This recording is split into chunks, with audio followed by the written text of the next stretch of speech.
Maraba zuwa sashen kishin kai. Sunan babinmu na yau, iya baki, Yafi iya doki. Kuma ya kunshi labari ne akan wani sarki mai izzar mulki wanda ake tsoro ake kuma martabawa. Wata rana wannan sarki ya kwanta barci, sai yayi wani mummunan mafarki inda ya ganshi a tsakiyar cikin fadarsa yayin da ta kama da wuta. Kowa yana cikin firgici da tashin hankali. Ana ta guje-gujen tsira da rai. A ƙarshe shi wannan sarki sai ya ga cewar ya kubuta amma sauran iyalansa kuma gobarar da su sun ƙone. Nan take baccinsa ya katse.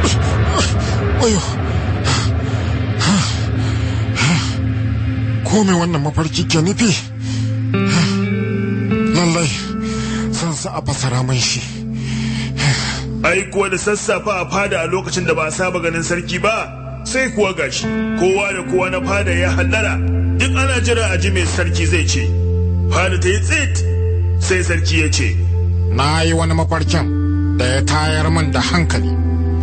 Lallai a nemo malamin da ya kware wajen fassara mafarki. To ranka shi dade yanzu kuwa.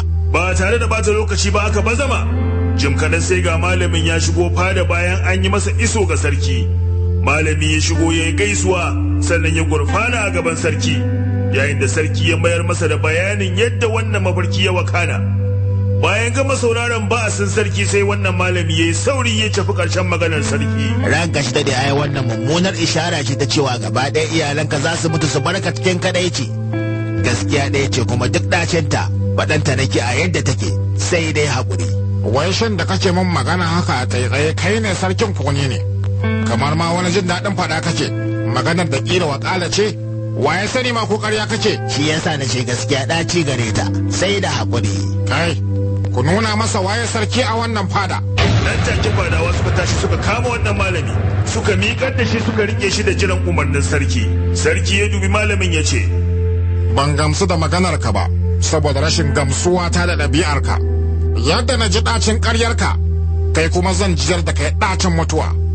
Kai, maza ku je ku tsire man shi. Mai martaba a gafarce ni, na yi kuskure mai martaba waya.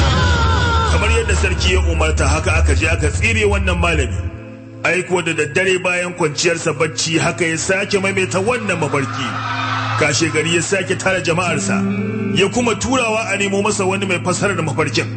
Jim kaɗan sai ga wani malami ya shigo bayan an masa iso. Ya zauna ya yi gaisuwa sannan ya nemi ji daga bakin mai martaba abin da wannan mafarki ya kunsa. Sarki ya ba shi bayani, sai ya yi shiru ya nutsu. Bayan ɗan wani lokaci sai ya yi murmushi ya dago kai, sai ya ce, addu'ar talakawa ce ta karɓi ya mai martaba. Ban fahimta ba. Kullum aka tashi gaishe ka cewa ake ranka shi daɗe, Allah ja zamani. To ranka shi daɗe wannan addu'ar ce Allah ya karɓa domin kuwa ranka ne zai daɗe. Ta yadda za ka fi duk iyalanka tsawon rai. Wannan ai mafarki ne mai kyau ranka shi daɗe. Da jin wannan bayani na malami sai sarki ya yi farin ciki sannan ya ce, tabbas na ji daɗi kuma na yarda da ingancin wannan fasara taka.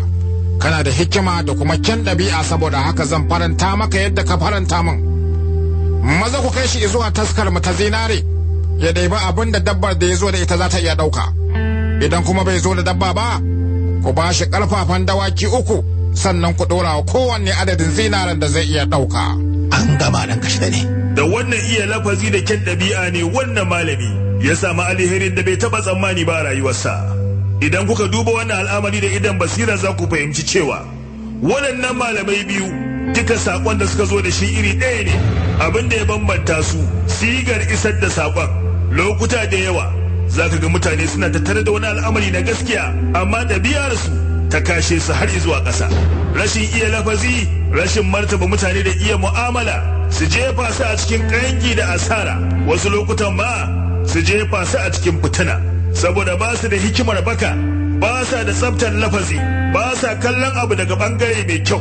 Misali kofi ne aka ajiye shi sai aka zuba ruwa zuwa rabin kofin, wani idan ya zo cewa zai wannan kofin babu ruwa a rabinsa, shi kuma idan wani ya zo idan ya kalli kofin cewa zai wannan kofin rabinsa a cike yake.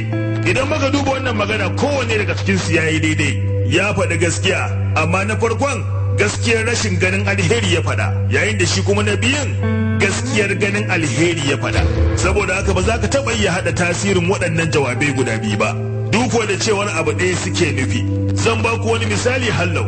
Ga nama, amma nama na farko ɗanye ne, nama na biyu kuma gasasshe ne. Dukansu sunansu nama, amma kuma sakamakon da zai biyo cin kowanne ya bambanta. To ku kalli abin a haka, da fatan za mu koyi bambance haushi da magana. Ƙarshen wannan babin sashen kishin kai kenan. Mai suna iya baki, yafi iya doki. Na gode.